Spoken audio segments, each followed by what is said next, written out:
And Bill, thank you for inviting me this morning. This is not the first time that I have spoken here, but it's the first time that I have spoken right after an election that really upended everything that was going on the county commission. And I want to start out by reflecting on the fact that when I served on the city council, when I was elected in 2011, there were 2 daily newspapers that covered all of our meetings with a live reporter sitting there writing story after story about what was going on. And there were editorial pages that printed every single day that were constantly raising issues, debating issues, opining on issues. And it made for a much more robust conversation in the community at all levels. If I have a complaint today related to really the collapse of local journalism, it's that while there is still attention paid to the city and also to state and national news, news at the county level is really very, very difficult to find. And most people are not aware or educated on what is going on at the county commission, and it's not their own fault. There just isn't a lot of coverage anymore. The Tampa Bay Times is publishing now in print only twice a week.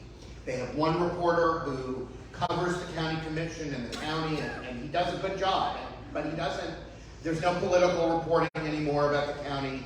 There's no Metro columnists anymore. There's no Dan Ruths and Steve Ottos and Sue Carltons and John Romanos and all these people that used to write daily and weekly columns covering political news in the county. And the result is that there's just a lot less attention being paid to what is going on. And,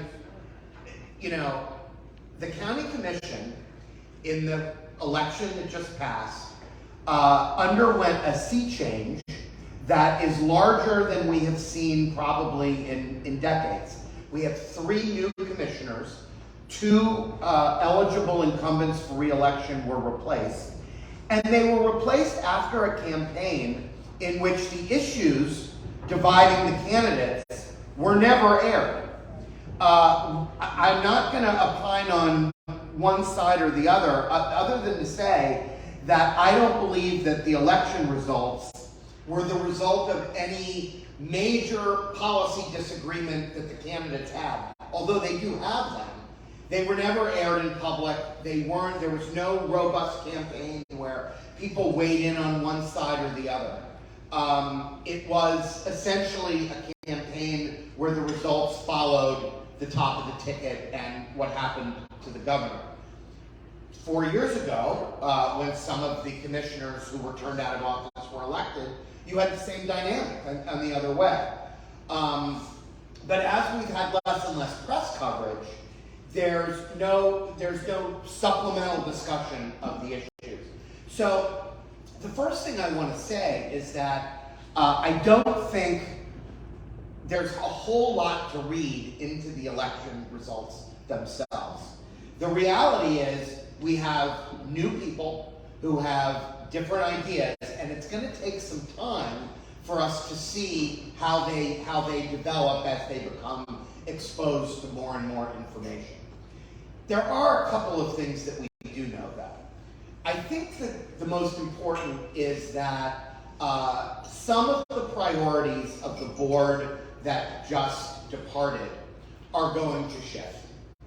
The board that just departed, for the most part, spent most of its time, and when I say most of its time, as Bill knows from the city, and Linda, there's an awful lot that we do that is sort of automatic and that is unanimous.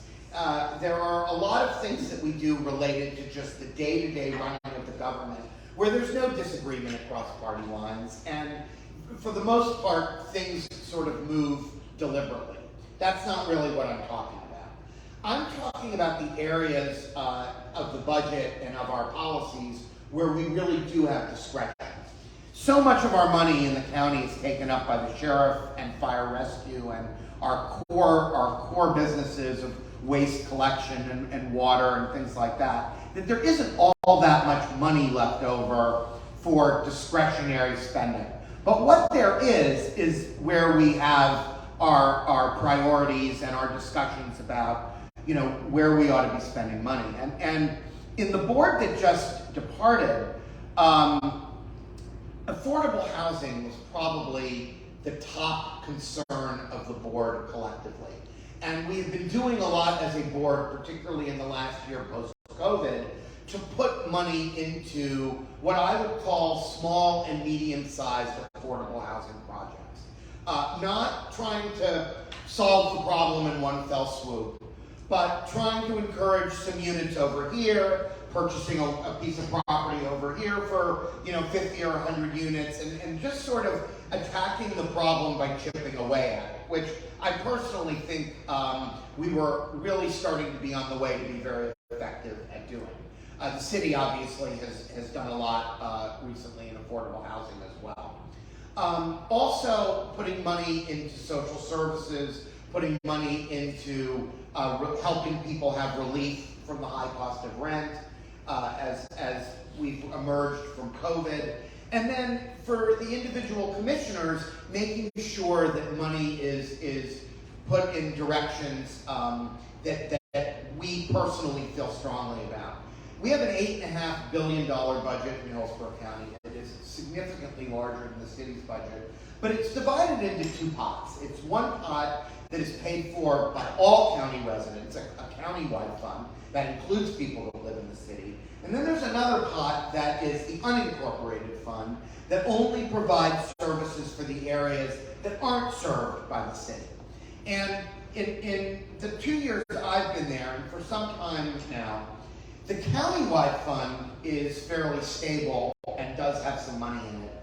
The unincorporated fund is continually stressed, mainly because the unincorporated millage is significantly less than what the city of Tampa and the other municipalities charge for the same services. And that's one of the reasons that there is frustration in the unincorporated county about the level of service. You do get what you pay for, and when there are 1 million people paying a rate that is below what, say, the city of Tampa charges, the result is that you're going to get a little bit less for it.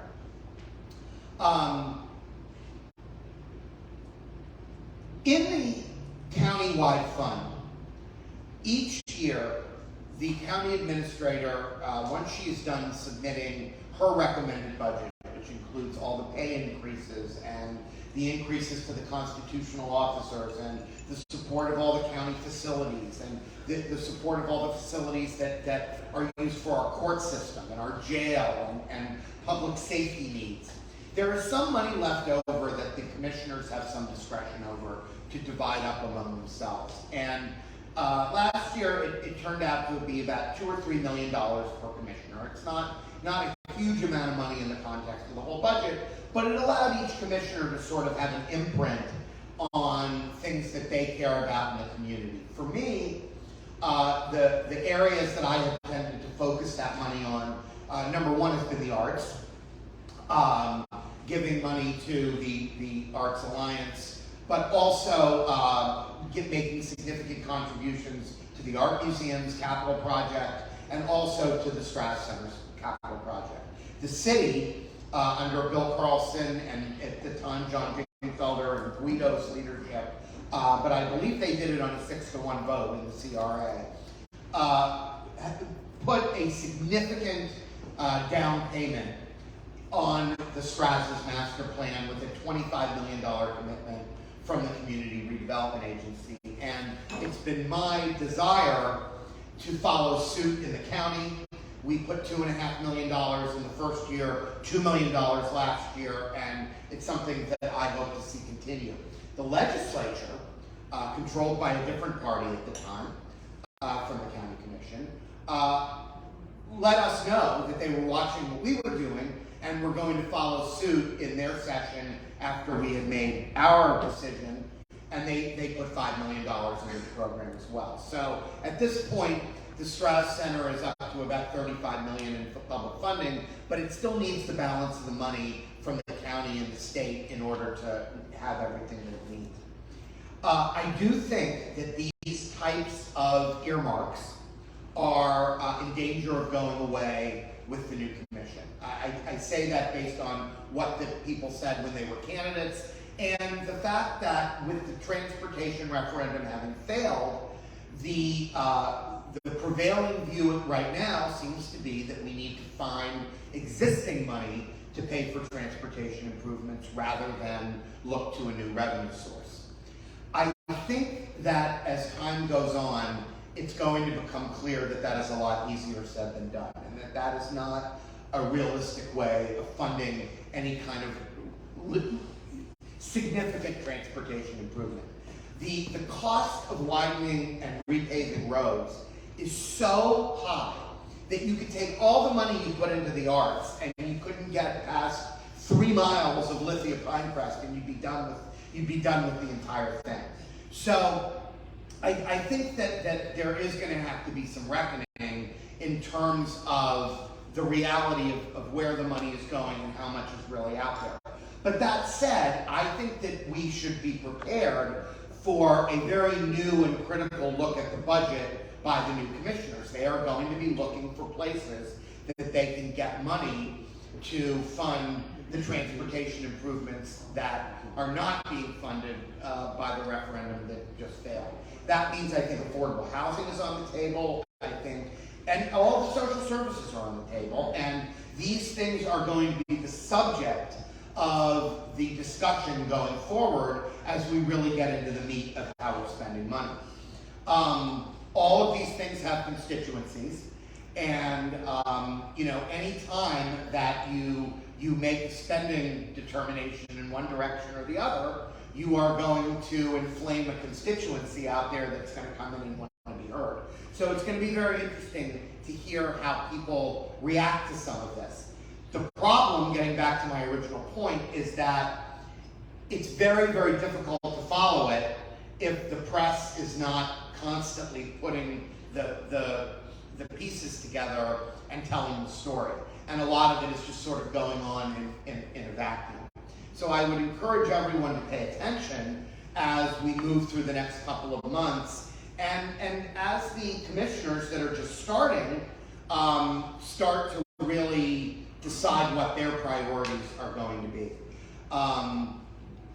It's very much a blank slate at this moment, and I think that it's a blank slate in a way that we really haven't seen before, because usually, even when there's a change in party control of something like the county commission, the people who are coming on are pretty well known to the community, and their passions and their feelings about a lot of these issues are already inside the public debate. And in this case, right now with our new commissioners, they're not. So it's going to take a little time to sort of figure out where things are going. Before I take questions, I just want to touch on a couple of the major issues that the county commission is going to be dealing with, aside from just our budget in the years to come. Transportation continues to be the Achilles heel of this community, and the more we grow, the more of a problem it becomes. I was struck by the comments that were made earlier by the gentleman in the back with the blue and yellow t-shirt. One of the real struggles that we have in our land use and zoning work, which we do in the same way at the county, essentially, that it's done in the city, it's our board that makes the zoning and land use decisions. The biggest challenge is that nobody wants the growth. We have a comprehensive plan that directs the growth into already high-density areas that should be served by transit, areas where the infrastructure exists to support new residents. And the problem is that everybody is so overloaded, and everybody's traffic is so congested. Everybody's roads are so deteriorated that resistance comes everywhere. I'm struck by the fact that when we have something in the rural part of County, that's a proposal. The opposition and the staff, in many cases, are always saying, no, this is not a suitable place for development. It needs to go in the city, in the areas that are already more dense. And yet you have areas like south of Gandy, for example, that feel that they have been totally, overrun with development and can't take another unit with the infrastructure that they have. Yet the comprehensive plan is saying it needs to go there. And that's a very, very real problem that we continue to face, and it gets worse because as the infrastructure gets worse and becomes more and more antiquated, and the school capacity becomes more of a problem, and water pressure in South County becomes more of a problem, these things really start to rub up against each other. So land use and development and the way that it ties into transportation continues to be a big challenge.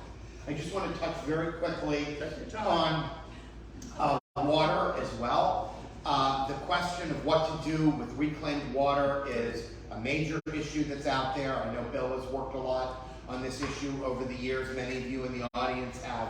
I serve on Tampa Bay Water, and we were having a reclaimed water workshop on Monday. And as I was going over the agenda, what was interesting is that other than the city of Tampa and Hillsborough County, none of the other jurisdictions even have a plan on the table of what they're planning on doing with their reclaimed water going forward, water that isn't going to be able to be released anymore. So there's an awful lot of work to be done in that direction. I'll be happy to talk. I don't want to necessarily talk about the city's plan, but I will be willing to talk about some thoughts I have related to Tampa Bay Water and reclaimed water, as well as Hillsborough County. And then finally, I would just say that we are going to have to make a decision at some point how we're going to move forward on transportation, where the funding, some additional funding could come from. It may come in the form of another referendum. It may come in a change to the CIT. It's out there and open for discussion. But I think at some point, we do have to face the reality that it must have its own revenue source. It is not something that we're going to be able to just rob Peter to pay Paul to find the money to deal with. One of the reasons that we put a full cent on the ballot rather than a half cent, a lot of people thought maybe a half cent would be more palatable given inflation and given some of the headwinds that we were facing. There was really a belief that we are beyond the point of a half cent being able to make a major difference. That if you levied a half cent, at this point, all you would do is put Band-Aids all over the existing problems, and a few years from now, we'd be right back where we started. We wouldn't have the money to invest in any kind of major transit project that could move a lot of people. And I think that to Ron's earlier point about the referendum is close. It's over. It's no need to cry over spilled milk. But I want to tell you that, in my opinion, the judicial activism that pulled it off the ballot in the middle of the voting and then had it reinstated 4 days later by an appeals court created so much confusion and so much distrust of the whole process that I don't really think it got a fair shake, even in as bad of a year as this was. It came awfully close in spite of the fact that the interference with it as a result of what happened with the courts was really unprecedented, and also in spite of the fact that the campaign behind it was essentially suspended as a result of those efforts. It wasn't ever really seen through the way that it was 4 years earlier when it passed by such a significant margin. That said, the reality is we don't have it. We are going to move on and start looking at other things to do. But the idea that this can just be solved with some belt tightening, not only do I not think that that's realistic, but I can tell you that the commissioners who were from the other party that were there before, particularly Commissioners Hagan and White, both in expressing their opposition to it this time, acknowledged that they felt that transportation needed its own funding source. They just, in Commissioner White's case, thought that the allocations were too heavy toward Hart and the city and not enough toward the unincorporated area. And in Commissioner Hagan's case, that the timing was very bad due to a lot of the underlying problems in the economy. Those are totally legitimate arguments, and I will tell you that I did fear during the referendum process that some of the tumult at Hart would rub off on the vote, because 45% of the money was going to go to Hart, and Hart has had a lot of well-documented problems in recent years. Some would say it's because it's so chronically underfunded, but regardless of that, there is a lack of public confidence, I think, right now in the program over there, and I just think it's important to sort of separate out these issues and recognize what and what did not have a lot of effect on the outcome of what happened. I mean, this could be an all-day seminar on the Yeah. issues that we need